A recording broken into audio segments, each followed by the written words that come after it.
2 Chronicles chapter 36. And the people of the land took Jehoahaz son of Josiah, and made him king in Jerusalem in place of his father. Jehoahaz was 23 years old when he became king, and he reigned in Jerusalem for 3 months.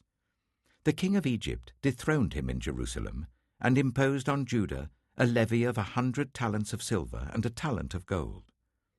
The king of Egypt made Eliakim, a brother of Jehoahaz, king over Judah and Jerusalem, and changed Eliakim's name to Jehoiakim. But Necho took Eliakim's brother Jehoahaz and carried him off to Egypt. Jehoiakim was 25 years old when he became king, and he reigned in Jerusalem for 11 years. He did evil in the eyes of the Lord his God. Nebuchadnezzar, king of Babylon, attacked him and bound him with bronze shackles to take him to Babylon. Nebuchadnezzar also took to Babylon articles from the temple of the Lord and put them in his temple there. The other events of Jehoiakim's reign, the detestable things he did, and all that was found against him, are written in the book of the kings of Israel and Judah. And Jehoiakim, his son, succeeded him as king.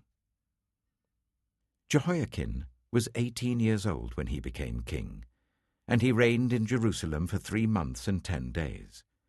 He did evil in the eyes of the Lord.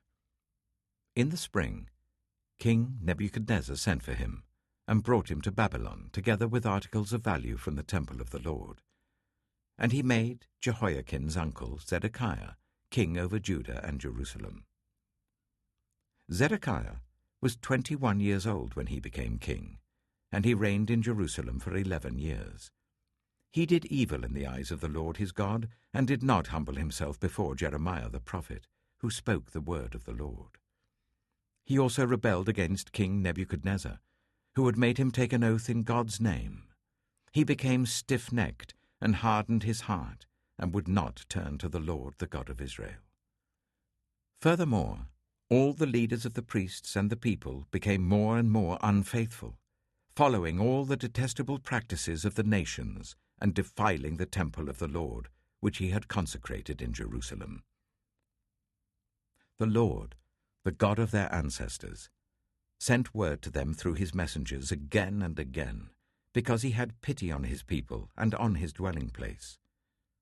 But they mocked God's messengers, despised his words, and scoffed at his prophets until the wrath of the Lord was aroused against his people, and there was no remedy. He brought up against them the king of the Babylonians, who killed their young men with the sword in the sanctuary, and did not spare young men or young women, the elderly or the infirm. God gave them all into the hands of Nebuchadnezzar. He carried to Babylon all the articles from the temple of God, both large and small, and the treasures of the Lord's temple and the treasures of the king and his officials. They set fire to God's temple and broke down the wall of Jerusalem. They burned all the palaces and destroyed everything of value there. He carried into exile to Babylon the remnant who escaped from the sword, and they became servants to him and his successors until the kingdom of Persia came to power. The land enjoyed its Sabbath rests. All the time of its desolation it rested, until the 70 years were completed in fulfillment of the word of the Lord spoken by Jeremiah. In the first year of Cyrus, king of Persia, in order to fulfill the word of the Lord spoken by Jeremiah, the Lord moved the heart of Cyrus, king of Persia, to make a proclamation throughout his realm, and also to put it in writing. This is what Cyrus, king of Persia, says: "The Lord, the God of heaven, has given me all the kingdoms of the earth, and he has appointed me to build a temple for him at Jerusalem in Judah. Any of his people among you may go up, and may the Lord their God be with them."